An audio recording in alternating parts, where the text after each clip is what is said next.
ചിലർ പണം സമ്പാദിക്കാൻ മാത്രം ഇതിനെ ഉപയോഗിക്കുമ്പോൾ മറ്റു ചിലർ നഗ്നപൂജയും കന്യാപൂജയും തുടങ്ങി ലൈംഗിക ബന്ധവും നരബലിയും നരമാംസ ഭോജനവും വരെ നടത്തുന്നു. ഈ പറഞ്ഞതെല്ലാം കേരളത്തിൽ ദുർമന്ത്രവാദത്തിൻ്റെ പേരിൽ നടന്നതാണ്, ഇപ്പോൾ നടന്നുകൊണ്ടിരിക്കുന്നതുമാണ്.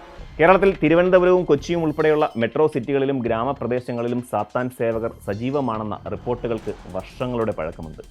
വിദേശികളടക്കം പങ്കെടുക്കുന്ന സാത്താൻ സേവകർ പലപ്പോഴും സ്പോൺസർ ചെയ്യുന്നത് ലഹരി മാഫിയ സംഘങ്ങളാണ്. ചെകുത്താനെ വാഴ്ത്തിപ്പാടുന്നതോടെ ആരാധനകൾക്ക് തുടക്കമാകുന്നു. തലയോട്ടിയിൽ ശേഖരിച്ച മൂത്രവും ആർത്തവ രക്തവും നഗ്നയായ കന്യകയും ആടും ഒക്കെ ആവശ്യമുണ്ട് ഇവരുടെ ആഭിചാര ക്രിയകൾക്ക്. ഒരിക്കൽ ചെന്നുപെടുന്നവർക്ക് രക്ഷപ്പെടുക അസാധ്യമാണ്. സമ്പത്തും അതീന്ദ്രിയ ശക്തിയും ലഭിക്കുമെന്നുള്ള വിശ്വാസമാണ് ഇത്തരം ക്രിയകൾ ചെയ്യാൻ അംഗങ്ങൾ തയ്യാറാകുന്നത്. 13 ഇത്തരം സംഘങ്ങളുടെ ഇഷ്ട നമ്പർ. മാസത്തിൽ ഈ ദിവസത്തിലാണ് പലപ്പോഴും ഇവർ സേവ നടത്താൻ തിരഞ്ഞെടുക്കാറ്. 13 തീയതി വെള്ളിയാഴ്ച കൂടിയായാൽ ഇവരുടെ ക്രിയകൾ കൂടുതലായി നടക്കും.